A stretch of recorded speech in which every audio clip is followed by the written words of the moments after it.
Hi everyone, how are you? Hope you're keeping well. So yesterday I had a reflection and I'd love to share it with you.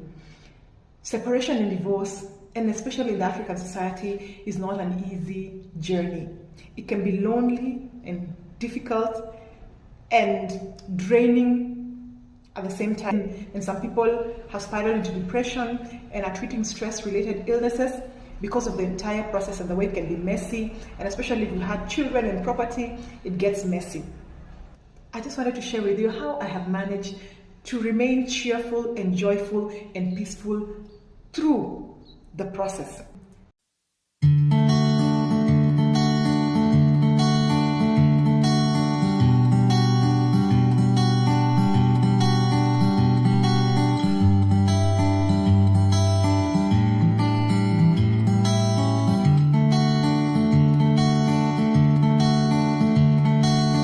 Yes, there has been tears a couple of times, but 80% of the time I can actually confess that the hand of God has shone in my way.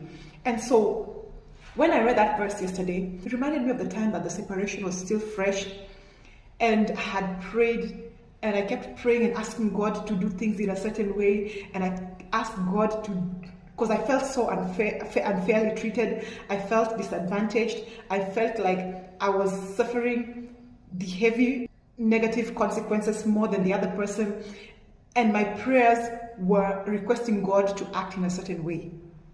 But guess what? Things got worse instead of getting better. So one day I sat down to reflect and I asked God, you know what? I have been praying and nothing seems to change. What could be the problem? And then an idea just came to me and I said, okay, God, I'm going to change how I pray. But this time around, I'm going to sit and listen to you first, and then you tell me what I need to pray for, and then I'll pray for that thing. And I'll pray with your guidance. So day one, I went and I knelt down, and I just decided to listen. And I was there for like 10 minutes and nothing happened. So I prayed for other stuff and I got up. And then the following day, something told me, just do it again. So I went and knelt down for about like 10 minutes, and then I prayed for other things and I left. So day 3, day 4, day 5, same thing, nothing. And then, I don't know how many days it took, maybe probably a week or so. I said, okay, this is going to be the last time I'm going to do this because I cannot do this forever. So I went and I knelt down, and just as I was about to start praying for my other things, I heard, read Exodus, read Exodus, read the Exodus. So I got up quickly, I opened my Bible and started reading the Exodus, how the Israelites were in Egypt and Moses is sent to release them. So I read the whole story, and as I was going through, the phrase that kept jumping right at me is, and the Lord hardened Pharaoh's heart. And the Lord hardened Pharaoh's heart. And the Lord hardened Pharaoh's heart. And the Lord hardened Pharaoh's heart. And even through the plagues were coming. So it is during the plague of the hail that Moses was sent to Pharaoh to tell him that I made you for this particular purpose, so that my mighty hand might be seen in the land, and all nations shall know that I am the Lord. I'm paraphrasing. So I sat down and I said, okay, well, I have read your word. The thing that is jumping at me is you hardened Pharaoh's heart. So what am I supposed to do with this information? And the Holy Spirit said that not every challenge and every test and every situation you're going to experience or you're experiencing is sent by the devil. Sometimes I harden people's hearts to achieve the purpose that I want to achieve, both in your life and that other person's life. So you have been praying with the perspective that every challenge you're experiencing has been sent by the devil. No.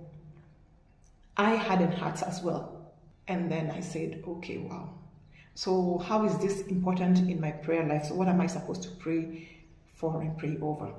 And the Holy Spirit again told me that I want you to remember that both of you are my children. So in as much as you're praying for yourself, you pray for the other person as well. So if you're praying for healing for yourself, pray for healing for the other person. If you're praying for forgiveness for yourself, pray for forgiveness for the other person as well. So that is what I did. So I started praying. Everything I prayed for myself, God opened for me. Economic doors, give me a new foundation. Help me to go through this phase and through this journey in a way that will be pleasing in your eyes. May I experience you. May I experience your hand through this process and through this journey. And as I experience you, may the other person also experience your hand. So everything that I prayed, I claimed for myself. The good things I claimed for the other person as well. And the more I prayed, the more unforgiveness disappeared, the more bitterness evaporated. And before I realized, I was no longer angry, I was no longer bitter. The more you pray for someone, the more you overflow with forgiveness, because God helps you. God now, once you invite God in a situation, He helps you. So if you're struggling with forgiveness, He says, I know that forgiving is not easy, so invite me to help you. Give me your burden. Come and take my yoke that is light. Give me that heavy yoke that you have. So if the yoke that was heavy for me was bitterness and unforgiveness and just feeling that my life had been wasted, God spoke His words in my life, and He said, your years have not been wasted. The 40 years in the wilderness was worth Canaan. The 7 years in prison for Joseph was worth his position as prime minister. And so not every test and trial is going to waste you negatively. Some of them are just going to prepare you to be the person that I want you to be, to serve the people that I need you to serve. And then I say, wow. And it also reminded me, sometimes we go to God and we seek God and we ask Him, Father, let me give an example of somebody who wants to start their own business. God, I want to own my own business and own an entire empire. And God said, okay, let me get into action.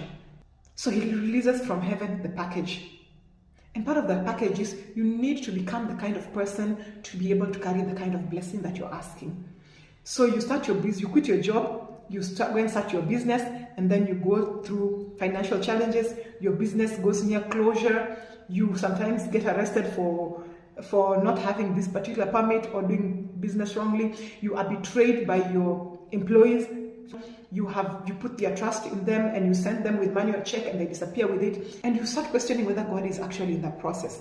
But you see, God is making you the person that you need to be. So He needs you to have sound financial principles. He needs to teach you how to depend on Him and not on people. He needs to reveal the character and the heart of man. So you need to know how and understand how to work with people around you. Sometimes you have poor communication skills. Sometimes your ego and your pride is too high, and God needs to trim it down first. God searches the heart, and He knows that for this person to carry this magnitude of gift, then this is the kind of person he needs to be. So I just wanted to remind you that whatever journey you're going through, maybe it's betrayal at the workplace, maybe it's betrayal by a fellow employee, maybe it's like me, separation and divorce, all things can work for you if only you take it to the Lord and ask Him for wisdom. Sometimes you just need wisdom to take the next step, but sometimes you just need wisdom so that you change your perspective and the lens through which you see the problem. And just sometimes that change, that flip in how you view a problem changes you. And so sometimes you also need to be changed through the process. The process of separation, divorce also changes you. God works in you.